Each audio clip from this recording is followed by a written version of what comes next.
त्याच्या 7 सप्टेंबरला मी पुण्यामध्ये निसर्ग मंगल कार्यालयात राष्ट्रवादी काँग्रेस शरदचंद्र पवार गट यामध्ये काही कार्यकर्त्यांसह प्रवेश करत आहे। गेल्या 30-40 वर्षापासून किंवा त्याहीपेक्षा जास्त काळ मी असेल किंवा माझं कुटुंब असेल सामाजिक राजकीय जीवनामध्ये आम्ही काम करत आहोत। गेल्या 22-23 वर्षामध्ये एका सामाजिक चळवळीमध्ये बामसेफ भारत मुक्ती मोर्चा यांच्या समर्थनार्थ मी काम करत होतो। 22-23 वर्ष माझे वडील स्मृतिशेष तात्या उर्फ रत्नाकर मखरे यांनी आम्ही जे 3 भाऊ आहोत त्या तिघांपैकी मला समाजासाठी दान केलं होतं, संघटनेसाठी समाजासाठी दान केलं होतं आणि ही सामाजिक राजकीय परंपरा कायम ठेवण्यासाठी माझी विचारधारा तीच असेल जी शिव फुले शाहू आंबेडकरांची आहे, जी मला आजपर्यंत माझ्या मातृसंघटनेने शिकवली। त्यांच्यामुळं माझा एक वैचारिक बेस बैठक तयार झाली आणि त्याच वैचारिक बैठकीला राजकीय आश्रय मिळाला पाहिजे। महाराष्ट्रामधले हजारो कार्यकर्ते जे निष्क्रिय बसले आहेत, जे गेल्या 5-10 वर्षामध्ये शांत बसले आहेत, ज्यांच्याकडं स्किल आहे, कौशल्य आहे, ज्यांच्याकडं बुद्धिमत्ता आहे, ज्यांच्याकडं जे लोक कन्व्हिन्स करू शकतात शेकडो हजारो लोकांना, ज्यांच्याकडे ऊर्जा आहे परंतु ते जे सध्या काहीच करत नाहीत, ज्यांचा उपयोग महाराष्ट्राच्या सामाजिक जीवनामध्ये बदल घडवण्यासाठी, राजकीय जीवनामध्ये बदल घडवण्यासाठी केला जाऊ शकतो, अशा सर्व कार्यकर्त्यांना माझं आव्हान आहे की मला शुभेच्छा देण्यासाठी, सहकार्य करण्यासाठी आपण कार्यक्रमाला उपस्थित राहू। जर काही तुमचे प्रश्न असतील तर तुम्ही विचारू शकता। आपल्या पहिल्या संघटनेचं नेमकं काय? मी बामसेफ भारत मुक्ती मोर्चाचा समर्थकच आहे। राजकीय फक्त माझी जी काही भूमिका आहे ती मी बदललेली आहे। येणाऱ्या विधानसभेच्या निवडणुकीला इंदापूर तालुक्यातील शरद पवार गटाचा आणखीन एक दावेदार वाढला असं समजू शकतो? बिलकुल नाही, बिलकुल नाही। असं काय इंदापूर विधानसभेचा मी दावेदार बिलकुल नाही। जे काही पवार साहेब उमेदवार देतील, समजा माझ्या मनामध्ये काही उमेदवार असला तरी पवार साहेब जो उमेदवार देतील त्यांचं आम्ही काम करणार आहे। आपण पूर्वीच्या संघटनेत काम करत होतो, आता हे आहे त्या संघटनेत काम करत आपली एक प्रतिमा अशी तर आपण कडवट हिंदू किंवा त्यांच्या विरोधात संघटनेच्या बोलत होता सतत। आता महाविकास आघाडीमध्ये एक अशी उद्धव ठाकरेंची शिवसेना संघटना आहे। आपला पहिला राजकीय स्वभाव आणि तो मॅच होईल का? भारतीय संविधान जे आहे ते सर्व व्यक्तींना, भारताच्या सर्व नागरिकांना आपापल्या धर्माचं स्वातंत्र्य देतं, आपल्या धर्माचा प्रचार प्रसार करण्याचं स्वातंत्र्य देतं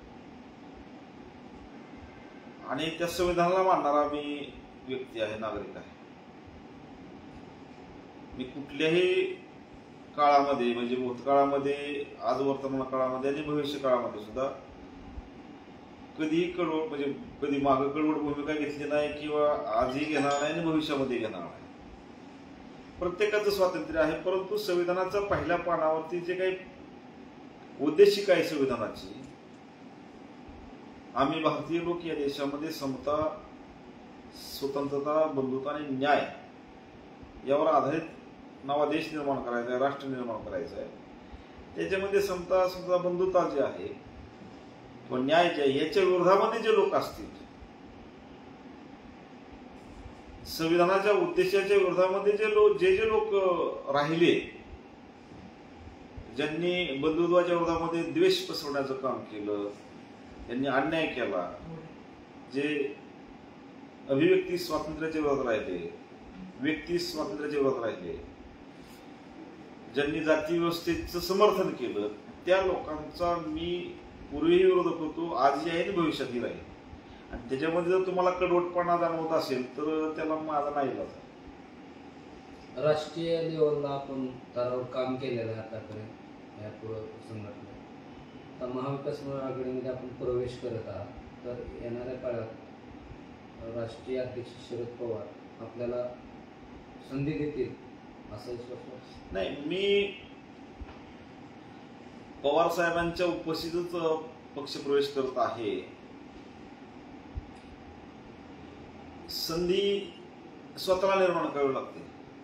आपलं स्वतःचं कौशल्य किंवा काम यातून संधी मिळते. आणि पवार साहेबांच्याकडं जे कार्यकर्ते ज्यांनी संघटनात्मक चांगलं काम केलं त्यांना त्यांनी संधी दिली. आता ते माझ्यावर अवलंबून आहे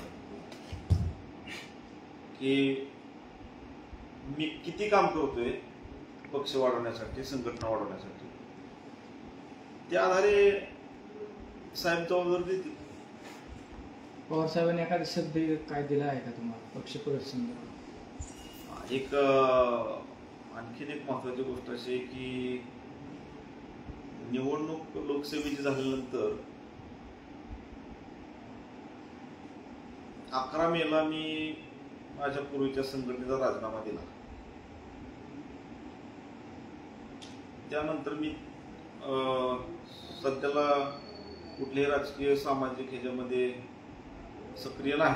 मागं जे काही नितीश राणे आला होता त्याने जो काही आगाऊपणा केला होता त्या संदर्भामध्ये मी काही काळ सक्रिय झालो होतो की आपल्या भागातले शहर, परिसर, तालुका किंवा या जिल्ह्यामधलं वातावरण शांततामय राहिलं पाहिजे यासाठी मी काही सहभागी झालो होतो एका त्या प्रकरणापुरता. परंतु मागच्या 3-4 महिन्यामध्ये मी कुठल्याही बाकीच्या सामाजिक राजकीय ह्याच्यामध्ये सक्रिय नव्हतो. पण दरम्यानच्या काळामध्ये मी स्वतः पवार साहेबांच्याकडे गेलो होतो आणि पवार साहेबांच्याकडे मी इच्छा व्यक्त केली होती की मला आपल्याबरोबर काम करायचं आहे. काय की मी एक का सांगतोय की मी स्वतः त्यांच्याकडे जाऊन मी इच्छा व्यक्त केली होती आणि याला साधारण 2-2.5 महिने झाले होते. गेल्या 4-5 दिवसापूर्वी त्याच्यामध्ये मी सातत्य ठेवलं होतं. 4-5 वेळा भेटलो होतो त्यांना. काही अडचणी असतील, वेळेचा अभाव असेल. शुक्रवारी त्यांनी मला सांगितलं की 7 तारखेला आपण पुण्यामध्ये तुमचा पक्षप्रवेश घेऊ आणि तुम्हाला त्याच्या अगोदर ते बोलले होते काही दिवसापूर्वी की तुम्हाला पक्षी जबाबदारी तुम्ही घ्या. आता ठीक आहे. तसं तर एक एवढ्या मोठ्या नेत्याच्या नेतृत्वाखाली काम करायची संधी मिळणं हीच मोठी गोष्ट असते. जबाबदारी असेल किंवा कुठले पद असेल याचा विचार आम्ही कधी केला नाही. मिशनरी कार्यकर्ते आहोत, आम्ही केडर कार्यकर्ते आहोत. त्याच्यामुळं जबाबदारी जी आहे किंवा पदासाठी आम्ही कधी काम केलं नाही किंवा नावासाठी, प्रतिष्ठेसाठी कुठलं काम केलं नाही. एक आहे की यामुळं जे काही कार्यकर्ते महाराष्ट्रामध्ये घरी बसले आहेत. मला अनेक लोकांचे फोन येत आहेत महाराष्ट्रामधून जे घरी बसलेले कार्यकर्ते आहेत. मी त्यांच्याबद्दलच फक्त बोलतोय की आम्हाला तुमच्यावर काम करायचंय. त्यांना संधी मिळून द्यायचा माझ्याकडनं प्रयत्न राहील. त्यांच्या भागामध्ये, त्यांच्या कार्यक्षेत्रामध्ये, राजकीय सामाजिक क्षेत्रामध्ये त्यांना संधी मिळवून देण्याचा महाराष्ट्रामध्ये माझा प्रयत्न राहील.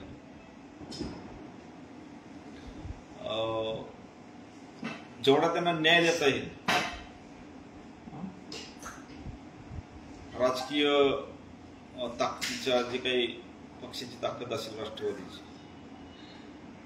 त्यांच्यासाठी मी काम करेन. आतापर्यंत गेल्या 25-30 वर्षामध्ये मी हेच काम केलं की पद पाहिजे, प्रतिष्ठा पाहिजे, नाव झालं पाहिजे म्हणून काम केलं. तर आमच्या कार्यकर्त्यांना न्याय मिळाला पाहिजे, त्यांना मान सन्मान मिळाला पाहिजे, त्यांना ताकद मिळाली पाहिजे. आणि त्यातच म्हणजे आमचं आयुष्य त्याच्यात गेलं, भविष्यामध्ये गेलं तरी काही हरकत नाही. तर काही 10-5 वर्ष राहिली असते कार्यक्षमतेनं काम करण्याची. मुकेश साहेब, तुम्ही आता 7 तारखेला तुतारी वाजवणार आहे आणि माध्यमांमध्ये अशा बातम्या चालल्या आहेत की थोड्या दिवसात हर्षवर्धन पाटील सुद्धा तुतारी वाजवणार आहे. तुम्हाला काय वाटतं, हर्षवर्धन पाटलांनी तुतारी वाजवावी? मला काय वाटतंय ह्याच्यापेक्षा वरिष्ठ नेते काय निर्णय घेतात त्याच्यावर आहे ना. माझा वाटण्याचा काय संबंध, माझ्या मताचा काही संबंध येत नाही ना. पवारसाहेब निर्णय घेणार आहेत किंवा महाविकास आघाडीचे नेते निर्णय घेतले त्या संदर्भामध्ये मला काय वाटतंय ते त्यांना आवडणार आहे का? त्यांचा निर्णय जो असेल वरिष्ठांचा, महाविकास आघाडीचा. तुम्ही जे पहिल्या संघटनेमध्ये जे काम करत गेल्या 11 तारखेला तुम्ही राजीनामा द्या सर्व पदाचा दिला म्हणून बोलता, नेमकं काय कारण राजकीय भूमिका बदललेली आहे. कार्यकर्त्यांना न्याय मिळाला पाहिजे, त्यांना ताकद मिळाली पाहिजे.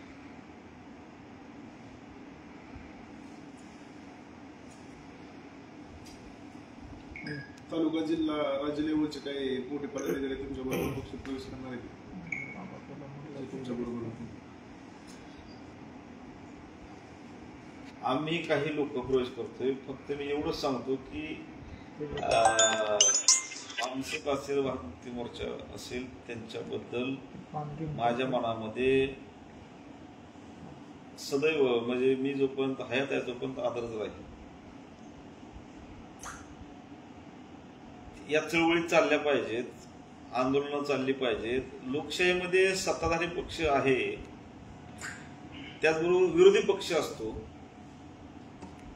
आणि विरोधी पक्षाबरोबरच आंदोलन आणि चळवळी जे असतात, शिवफुले आंबेडकर चळवळीतले जे काही लोक आहेत यांच्या आंदोलनाचा सुद्धा अंकुश सत्ताधारी पक्षावर असतो. तर चळवळीने आंदोलन जिवंत राहिली पाहिजेत. त्यासाठी माझा प्रयत्न राहील की हे चळवळी आंदोलन जी काही भाजपच्या RSSच्या मागच्या 10-11 वर्षाच्या कार्यकाळामध्ये ज्या पद्धतीनं त्यांनी आंदोलन चिरडून टाकण्याचा प्रयत्न केला, विचार स्वातंत्र्य, भाषण स्वातंत्र्य नाकारून, सभांना बंदी आणून जे काही दमन केलं, अतिरेक केला, या गोष्टी आंदोलनाबरोबर चळवळीतल्या कार्यकर्त्यांच्या बरोबर होणार नाहीत. तो माझ्या विरोधात बोलणारा असला आणि त्याची भूमिका योग्य असेल तर त्याला सुद्धा बोलण्याची संधी मिळाली पाहिजे. सत्ताधारी या पक्षाने ही भूमिका बजावली नाही मागच्या 10 वर्षामध्ये. विरोधी आवाज नेहमीच बंद करण्याचा प्रयत्न त्यांनी केला. तर असं होणार नाही याचा प्रयत्न माझ्या परिणामी पक्षात ऑलरेडी राष्ट्रवादीची, पवार साहेबांची भूमिका तीच आहे. आणि आज महाराष्ट्रामध्ये किंवा देशामध्ये पवार साहेबांसारखा सक्षम लोकशाही समर्थक व्यक्ती राजकारणामध्ये दुसरा कोणीही नाही. त्यांच्या ज्या भूमिका जर बघितल्या मागच्या, समजा कोरेगाव भीमा दंगलीच्या नंतरच्या त्यांच्या भूमिका असतील किंवा त्यांनी दिलेली साक्ष असेल 34 आयोगासमोर, किंवा आता काल परवा ज्या काही घडामोडी घडल्या, 84व्या वर्षी हा व्यक्ती छत्रपती शिवाजी महाराजांच्या सन्मानासाठी, आपल्या महाराष्ट्राच्या आराध्य दैवताच्या सन्मानासाठी रस्त्यावर उतरतो. छत्रपती शाहू महाराज, आदरणीय खासदार, हे लोक रस्त्यावर उतरतात. आपल्या संपूर्ण महाराष्ट्राने जगाने पाहिजे. भाजप सरकारला किंवा त्यांच्या सहकारी मित्रांना त्याची थोडीशी लाज वाटली नाही. आपटे नावाचा आरोपी अजून फरारी आहे. तर सरकारनं आजपर्यंत काय केलं की गुन्हेगारांना मदत करण्याचं काम केलं, आरोपींना मदत करण्याचं काम केलं, जे आमच्या महापुरुषांचा अपमान करतात त्यांना प्रोटेक्ट करण्याचं काम केलं. आणि महाविकास आघाडी असेल किंवा पवार साहेबांनी याचं नेतृत्व केलं त्याच्या विरोधामध्ये, न्यायाच्या समर्थनामध्ये, महापुरुषांच्या सन्मानार्थ, चळवळीच्या आंदोलनाच्या समर्थनार्थ त्यांनी त्यांच्या भूमिका आतापर्यंत केलेल्या आहेत. 2019 साली राज्यातील जे बडे बडे नेते होते ते सर्व भाजपमध्ये जाण्यासाठी उत्सुक होते, परंतु आज तेच नेते भाजपमध्ये असलेले किंवा जे काही बडे नेते मंडळी आहेत ते शरद पवार साहेबांच्या पक्षामध्ये प्रवेश करण्यासाठी इच्छुक आहेत किंवा त्यांची आता सध्या भाऊगर्दी पवार साहेबांच्या गटामध्ये प्रवेश करण्यासाठी झालेली आहे. याकडे आपण कसं पाहता? तुम्हाला ही गोष्ट माहिती आहे, अजितदादांना कुठल्या पद्धतीनं पक्षामध्ये घेतलं.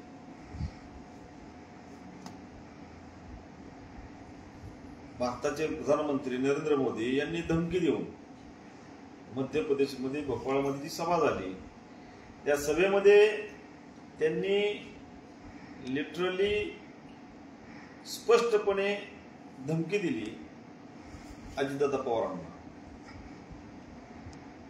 आणि त्यानंतर 3-4 दिवसामध्ये राष्ट्रवादी काँग्रेस पवार साहेबांची फुटली.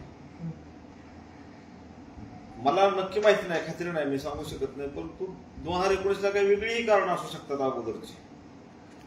त्या काळामध्ये बऱ्याच लोकांनी प्रवेश केला, परंतु कधी त्यांना असं झालं असेल की विकासाचं जे काही वातावरण त्यांनी निर्माण केलं खोटं, त्यासाठी गेले असेल. त्यांच्या आता लक्षात आलं असेल की सगळं बनाव आहे, दिखावा आहे, खोटं आहे सगळं. आता महाराष्ट्रामध्ये जवळजवळ 36 जिल्ह्यामध्ये पवार साहेबांच्या नेतृत्वाखाली जी काही राष्ट्रवादी काम करते तिकडंच प्रवेशास त्याला सुरुवात सगळीकडे. आजही कोल्हापूरचा दौरा आहे पवार साहेबांचा, तिथं समजित गाडगे साहेब प्रवेश करतायत. रोज डेली जे काही चालू आहे ते महाविकास आघाडीमध्ये आणि खास करून राष्ट्रवादी काँग्रेस पवार साहेबांच्या गटामध्येच इन्कमिंग सुरू आहे. प्रवेशादरम्यान कोण कोण नेते उपस्थित असणार प्रामुख्याने? माझी माहिती आहे की जिल्हाध्यक्ष जे आहेत बापू शेवाळे आणि शेवाळे बापू आणि पवार साहेब हे तिथे उपस्थित असतील. तालुक्यातून नेते आपले तुमचे समर्थक, मी त्यांना निमंत्रण देणार आहे फोन करून. आताच मी पहिल्यांदा सांगते आपल्यासमोर, मी त्यांना बोलणार आहे सगळ्यांना. ते सगळे माझे जवळचे सहकारी आहेत, माझ्या वडिलांच्या वर ज्यांनी केलं ते रिस्पेक्टेबल पर्सन आहेत, आदरणीय व्यक्तिमत्व आहेत काय तालुक्यात, ज्यांनी त्यांच्यावर काम केलं सहकार्य म्हणून. काही मित्र आहेत का पक्ष संघटनेमध्ये, त्यांना मी सगळ्यांनाच बोलणार आहे. पुढच्या येणाऱ्या निवडणुकीकडे कसं पाहता तुम्ही? 190 ते 200 जागा किंवा त्याहीपेक्षा जास्त जागांचा सर्वे आहे. महाविकास आघाडीला एवढ्या जागा लागतील आणि 60-70 जागा भाजप आणि त्यांच्या मित्र पक्षाला लागतील असा सर्वे आहे. त्याच्यामुळे आता हे स्पष्ट झालेलं आहे चित्र की तुम्ही जर बॉडी लँग्वेज पाहिली, टीव्ही पाहताना, बातम्या पाहताना तुम्ही फडणवीसांची, बावनकुळेची जर बॉडी लँग्वेज पाहिली तर ते दोघं जण रात्रभर रडत असते. सकाळी उठायच्या अगोदर विरडतात, आज कॅमेऱ्याला कसं जायचं समोर, लोकांच्या समोर कसं जायचं. अजितदादांची बॉडी लँग्वेज असेल किंवा एकनाथ शिंदेची मुख्यमंत्र्यांची बॉडी लँग्वेज असेल, पूर्ण निगेटिव्ह आहे. त्यांच्यामध्ये उत्साह नाही, त्यांच्या कार्यकर्त्यांमध्ये उत्साह नाही.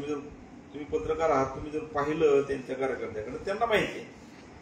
आता भाऊंचे कार्यकर्ते, हर्षण पाटलांचे कार्यकर्ते काय म्हणतात की भाजपकडनं कुठल्या परिस्थितीत निवडणूक लढवायची नाही. महाराष्ट्रामध्ये हीच परिस्थिती आहे. त्यांना उमेदवार मिळतील का नाही भाजपला ही मला शंका आहे. आणि उमेदवार मिळालेच तर त्यांना असं बळबळ उभा करून काही पैसे खर्च करून त्यांना उभा केलं जाईल पाडण्यासाठी. त्यामुळं उद्याच्या विधानसभा निवडणूक झाल्यावरती महाराष्ट्रामध्ये महाविकास आघाडीचे सरकार प्रचंड बहुमताने आलेलं असेल. पुढील येणार नगरपालिका खूप किरकोळ आहे आमच्यासाठी.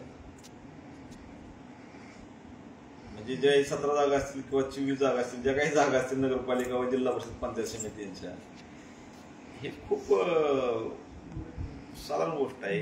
हे पुढच्यांचे उमेदवार मिळतील, डिपेंड बी राहणार नाहीत. आम्ही सगळे बरोबर आहे. तर कुठल्याही आमच्या विरोधी पक्षाचा उमेदवार असेल त्याचे डिपेंडही राहणार नाही. आणि इथं सुद्धा नगरपालिका, जिल्हा परिषद पंचायत समितीला अनेक कार्यकर्ते आमच्या सगळ्या लोकांशी संपर्क साधून आहेत. आणि भरणे मामाचे कार्यकर्ते ज्यादा संपर्क साधून आहेत आमच्यावर. इंदापूरमध्ये सध्या मुकुंद शेट आणि भरत शेट यांना त्यांच्या राजकीय विरोधकांकडून एकटं पाडण्याचा प्रयत्न केले जात आहे. आम्ही त्यांच्या बरोबर आहे ना. विरोधकांचं काय, ते आमचे मित्र आहेत. आणि त्यामुळं मित्र म्हटल्यावरती राहुल मुखर्जींचा मित्र आहे किंवा आप्पासाहेब यांचे मित्र आहेत, त्यांच्यासाठी किंवा माझ्यासाठी सुद्धा हे मित्र आहेत आमचे. कोणी एकटं पाडलं, काही जरी झालं तरी काहीच फरक पडत नाही. उलट तेच एकटे पडलेले लोक आहेत, त्यांना काय करावं लागते, संस्थांच्या लोकांना कार्यकर्ते म्हणून वापरावं लागते. बँकांचे कर्मचारी असतील किंवा त्यांच्या संस्थांचे कर्मचारी असतील, ते एक त्यांचे कार्यकर्ते म्हणून दिसतात लोकांना. ते माहिती नाही लोकांना. काय आता समजा पुढं शिक्षक बसले आहेत, कारखान्याचे कामगार बसले आहेत किंवा पीडीसी बँकेचे कामगार बसले आहेत. तुम्ही दाखवता सभा चालू आहे, लोक ज्यावेळेस तुमचं चॅनल बघत असतात त्यावेळेस लोक प्रत्येक चेहरा बघत नाहीत ना. लोकांना वाटतं गर्दी, पण ते गर्दी नाही, ती कारण मग कामगार आहेत ते किंवा कॉन्ट्रॅक्टने आलेले भाड्याने लोक आहेत. यांच्याकडे लोक आहेत, हेच एकटे पडलेत. नाईलाज म्हणून आपलं त्यांना असं दाखवावं लागते की आमच्याबरोबर लोक आहेत. एकटे हे कोणी एकटं नाही, काही नाही. आम्ही सगळे एकत्र आहोत. कोणी काही प्रयत्न केला तरी एकटं कोण पाडलं जाऊ शकत नाही.